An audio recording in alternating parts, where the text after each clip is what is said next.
શું પનીર જેવું દેખાય એટલે પનીર જ હોય?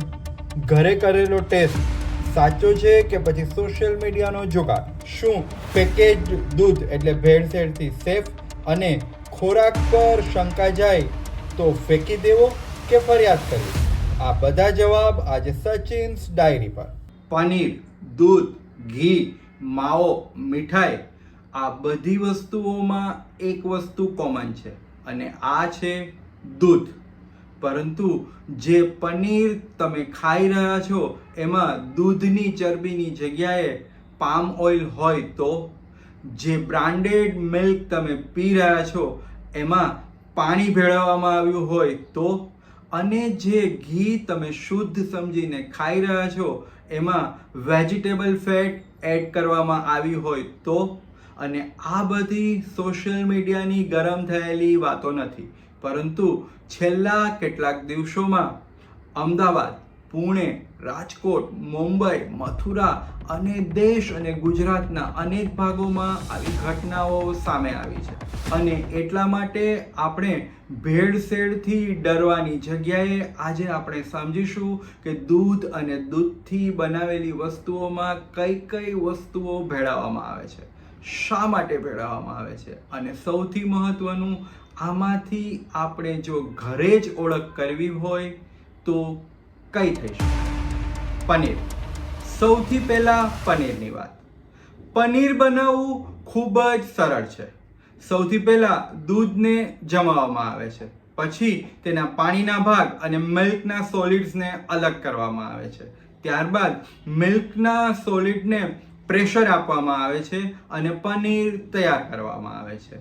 અને આ વાત આપણે બધા જાણીએ છીએ, પરંતુ હવે સમજો એક શબ્દ, એનાલોગ. એનાલોગ એટલે એવી અલ્ટરનેટ ફૂડ પ્રોડક્ટ કે જે દેખાવમાં, ટેક્સચરમાં કે ઉપયોગમાં કોઈ ડેરી પ્રોડક્ટ જેવી હોઈ શકે, પરંતુ ડેરી ઇન્ગ્રેડિયન્ટ્સનો કેટલોક ભાગ બીજા ઇન્ગ્રેડિયન્ટ્સથી રિપ્લેસ કરવામાં આવ્યો હોય. અહીં એક વાત સમજવી જરૂરી છે કે એનાલોગ પ્રોડક્ટ્સ છે તે ઓટોમેટિકલી ઇલીગલ નથી બની જતી, પરંતુ એનાલોગને એનાલોગ કહીને જ વેચવામાં આવે. અને જ્યારે કન્ઝ્યુમર ખરીદતો હોય ત્યારે એ એમનું ડિસિઝન છે કે એ એનાલોગ પ્રોડક્ટ્સ ખરીદી રહ્યો છે. પરંતુ પ્રોબ્લેમ ત્યાં શરૂ થાય છે જ્યારે એનાલોગ પ્રોડક્ટ્સને પનીર કહીને વેચવામાં આવે. અને 2026માં ફસાઈના વેસ્ટ રિજિયને પણ ડિક્લેર કર્યું કે ચીઝ એનાલોગને તમે પનીર તરીકે વેચી શકો નહીં.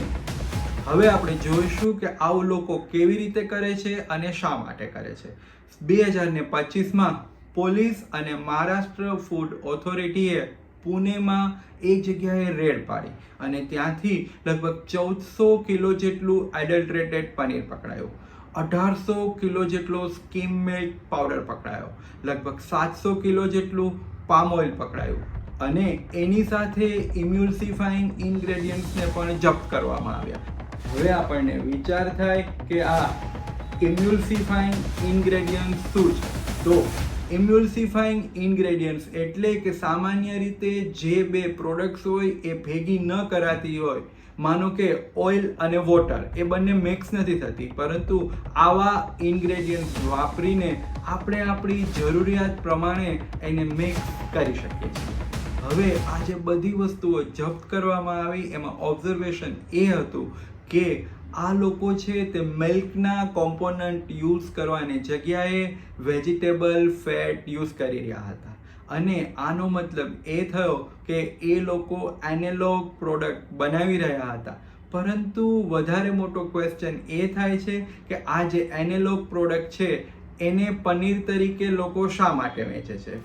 ઇકોનોમી સમજવું મુશ્કેલ નથી. મિલ્ક ફેટ મોંઘું, વેજીટેબલ ફેટ કમ્પેરેટિવલી સસ્તું, કોસ્ટ ઓછી, માર્જિન વધારે. પણ જો કન્ઝ્યુમરને કહો કે આ અલ્ટરનેટિવ એનાલોગ પ્રોડક્ટ છે તો તે કદાચ પનીર જેટલી કિંમત ચૂકવવા તૈયાર ના થાય. અહીં રમત માત્ર ઇન્ગ્રેડિયન્ટ્સની નથી, પરંતુ આઈડેન્ટિટીની પણ છે. તાજેતરમાં અમદાવાદમાં ફૂડ ઓથોરિટીએ એનાલોગ પ્રોડક્ટ સહિતના કેટલાક વાયોલેશન્સ માટે ઘણા બધા આઉટલેટ્સ ઉપર રેડ પાડી. અને આ જે આઈડેન્ટિટી છે એ હોટલ માટે તો ખૂબ જ અગત્યની બની જાય છે, કારણ કે જો મેનુમાં પનીર બટર મસાલા લખ્યું હોય તો કન્ઝ્યુમરને પનીર જ મળવું જોઈએ, અને જો એનાલોગ વાપરવામાં આવ્યું હોય તો એની આઈડેન્ટિટી છે તે કન્ઝ્યુમરથી છુપાવી જોઈએ નહીં. પણ ઘરે ઓળખી શકાય છે? હા, જરૂરથી. પરંતુ અત્યારે સોશિયલ મીડિયા ઉપર અનેક ટેસ્ટનો મારો ચાલી રહ્યો છે. એમાંથી કયો ટેસ્ટ સિલેક્ટ કરવો એ ખૂબ જ અગત્યનું છે. ઘણા લોકો કહે છે પનીરમાં પાણી નાખો, ઘણા લોકો કહે છે દબાવીને જુઓ, ઘણા લોકો કહે છે આ પર્ટિક્યુલર એક કેમિકલ નાખો તો બીજા કહે છે બીજું કેમિકલ નાખો. એટલા માટે આ જે પનીરના ટેસ્ટ છે એ મોટે ભાગે ગવર્મેન્ટ ફૂડ ઓથોરિટી તરફથી આવ્યો હોય અથવા કોઈ સાયન્ટિફિક ઓર્ગેનાઇઝેશને સજેસ્ટ કર્યા હોય એવો સોર્સ જોઈને જ કરવું એ ખૂબ જ અગત્યનું છે, કારણ કે ખોટો ટેસ્ટ છે તે કદાચ ખોટી શંકા તો ઊભી કરે, પરંતુ તેનાથી વધારે ખરાબ એ છે કે એ આપણને કોઈ ખોટી ખાતરી આપી દે. ઉદાહરણ તરીકે પનીરમાં સ્ટાર્ચ માટે એક સ્ક્રીનિંગ મેથડ અવેલેબલ છે, પરંતુ જો આ ટેસ્ટ કરવામાં આવે અને એ ટેસ્ટનો રિપોર્ટ નેગેટિવ આવે તો એનો મતલબ એ નથી કે પનીર 100% પ્યોર છે. એનો અર્થ એટલો જ કે પર્ટિક્યુલર સ્ક્રીનિંગમાં સ્ટાર્ચ ડિટેક્ટ થયું નથી, પામ ઓઇલ, વેજીટેબલ ફેટ કે બીજી કોઈ સબસ્ટિટ્યુશન નથી, એ ટેસ્ટ સાબિત કરતો નથી. આ ડિફરન્સ આખા એપિસોડ માટે યાદ રાખ. મિલ્ક. હવે દૂધની વાત. દૂધમાં પાણી ભેળવવું એ કોઈ નવી વાત નથી. આપણે નાના હતા ત્યારથી આપણે સાંભળતા આવ્યા છીએ, અને આપણે હંમેશા આપણે ત્યાં લોકલ દૂધવાળા હતા એની પાસે મજાક પણ કરતા કે તમે હમણાં તો પાણી બહુ જ ભેળવવા માંડ્યા છો, કારણ કે દૂધ પાતળું આવવા માંડ્યું છે. પરંતુ હવે આનું સ્વરૂપ થોડું બદલાયું છે. હમણાં જ બોમ્બેના કાંદિવલીમાં પોલીસે એક કિસ્સો પકડ્યો. આ કિસ્સામાં આરોપ એ હતો કે એ લોકો બ્રાન્ડેડ મિલ્કના પેકેટ્સમાંથી દૂધ કાઢી લેતા હતા અને ઇમ્પ્યોર વોટર અંદર નાખતા હતા. વળી એ પાણીનું પ્રમાણ એટલું બધું વધારે રાખતા અને લોકોને ખબર ન પડે, કન્ઝ્યુમરને ખબર ન પડે એટલા માટે એમાં સ્ટાર્ચ, યુરિયા, માલ્ટોડેક્સ્ટિન કે બીજા એડલ્ટન્ટ્સ એમાં એડ કરતા હતા, જેથી દૂધની ડેન્સિટી અને દૂધનો કલર છે એ ચેન્જ ન થાય. અને બ્રાન્ડેડ હોય એટલે આપણે તો આ વસ્તુઓ આંખો મીચીને ખરીદી અને વાપરવા લાગીએ છીએ. જો કે આવા કિસ્સાઓ છેલ્લા 2-3 મહિનામાં આખા ભારતમાંથી અનેક જોવા મળ્યા છે.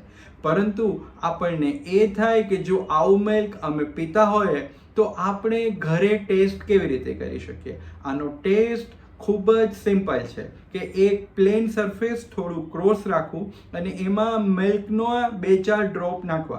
જો એનો રેલો સ્લો જતો હોય અને એમાં વ્હાઇટ કલરની પેટર્ન પણ બનતી હોય તો એ મિલ્ક બરાબર છે, પરંતુ જો એ સીધું નીચે ઉતરી જાય અને સરફેસમાં બિલકુલ મિલ્ક ન ચોટે તો એ નકલી દૂધ હોઈ શકે છે. પરંતુ આ પણ માત્ર હોમ સ્ક્રીનિંગ છે. આ મિલ્ક 100% પ્યોર જ હશે એવું માનવું મુશ્કેલ ભરેલું છે. એટલા માટે લેબોરેટરી ટેસ્ટ અમુક સમયે અનિવાર્ય બને છે. ઘી. હવે સમય છે ઘીની ભેળસેળને જાણવાનો. ઘીની ભેળસેળ પાછળનું જે લોજિક અને ઇકોનોમિક્સ છે તે પનીરની ભેળસેળ પાછળના લોજિક અને ઇકોનોમિક્સને ખૂબ જ સિમિલર છે. ઘીમાં પણ મિલ્ક ફેટનો ઉપયોગ થાય છે, જે ખૂબ જ મોંઘું છે. હવે આની જગ્યાએ ભેળસેળિયા લોકો વેજીટેબલ ફેટ, પામ ઓઇલ કે બીજા અનેક પ્રકારના ફેટ છે એ અંદર નાખી દે છે. વળી એને સુગંધ અને પ્રોપર કલર કરવા માટે અનેક કેમિકલ્સનો ઉપયોગ કરે છે, અને આવી રીતે બને છે એક આર્ટિફિશિયલ ઘી જે ખૂબ જ નુકસાનકારક હોય છે. ભારતમાં રાજકોટ, હૈદરાબાદ અને એવી અનેક જગ્યાએ આવા ઘી પકડવામાં આવ્યા છે, અને આની પાછળ કન્ઝ્યુમર બિચારો ટોટલી અજાણ રહે છે કે આ ઘી સારું છે કે પછી ખરાબ છે. હવે ઘીના ઘણા બધા ટેસ્ટ સોશિયલ મીડિયા ઉપર, ઇન્ટરનેટ ઉપર અને લોકો આપણને કહે છે. એમાંના અમુક બહુ જ કોમન છે કે તમારી હથેળીની ઉપર ઘી મૂકો, તમારી શરીરની ગરમીથી જો ઘી ઓગળશે તો એ સાચું ઘી છે, અને જો એમનેમ રહેશે તો એ આર્ટિફિશિયલ છે. વળી અમુક કહે છે કે તમે એને ફ્રીઝમાં મૂકો, જો એકદમ જામી જાય તો સાચું, પરંતુ ધીરે ધીરે જામે તો ખોટું. આ બધા ટેસ્ટ કરીને ઘી 100% પ્યોર જ છે એવું માનવું કદાચ ભૂલ કરે.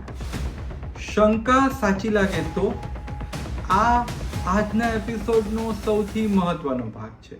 માનો કે તમને પનીરમાં કંઈક શંકા લાગી તો તમે એને ફેંકી દીધું. તમને દૂધમાં કંઈક ખરાબ લાગ્યું તો તમે બ્રાન્ડ બદલાવી નાખી. તમને ઘીમાં કંઈક શંકાસ્પદ લાગ્યું તો તમે બીજી દુકાનેથી ખરીદવાનું ચાલુ કરી દીધું. પરંતુ આ બધું કરવા છતાં આ જે પ્રોડક્ટ્સના સેલર્સે બીજા લોકોને વેચવાનું બંધ કર્યું? કદાચ નહીં.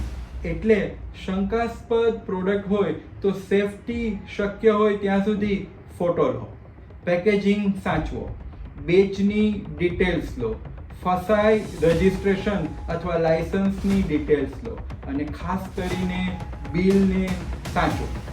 જરૂર લાગે તો ફૂડ ઓથોરિટી પાસે કમ્પ્લેન કરો, અને કન્ઝ્યુમર માટે ફૂડ સેફ્ટી કનેક્ટ જેવી ઓફિશિયલ કમ્પ્લેન ફેસિલિટી ઉપલબ્ધ છે. અને સિરિયસ સસ્પિશન હોય તો નોટિફાઈડ લેબોરેટરી દ્વારા સેમ્પલ ટેસ્ટિંગનો પણ રસ્તો ઉપલબ્ધ છે. અને આ એપિસોડના અંતે આ ભેળસેળ પાછળનું મેથેમેટિક્સ ખૂબ જ સિમ્પલ છે. મોંઘી વસ્તુઓને ઓછી કરો, સસ્તી વસ્તુઓને વધારો, અને એને એ જ નામથી વેચો જેથી તમારો પ્રોફિટ વધારે થાય. પરંતુ આ આખા મેથેમેટિક્સમાં માણસને ખૂબ જ ઓછો આંકવામાં આવે છે. એઝ એ કન્ઝ્યુમર જો તમે ઘરે ટેસ્ટ કરવા માંગતા હો તો આ ટેસ્ટનો સોર્સ જરૂરથી ચેક કરો. ટેસ્ટ શું સાબિત કરે છે એ સમજો. શંકા હોય તો એવિડન્સ રાખો, અને જરૂર પડે તો ફરિયાદ કરો. કારણ કે દરેક વસ્તુ આપણે ઘરે લેબોરેટરીની જેમ ટેસ્ટ નથી કરી શકતા, પરંતુ આપણે શું ખરીદી રહ્યા છીએ એ તો પૂછવાનું ચોક્કસ શરૂ કરી શકીએ. Thank you.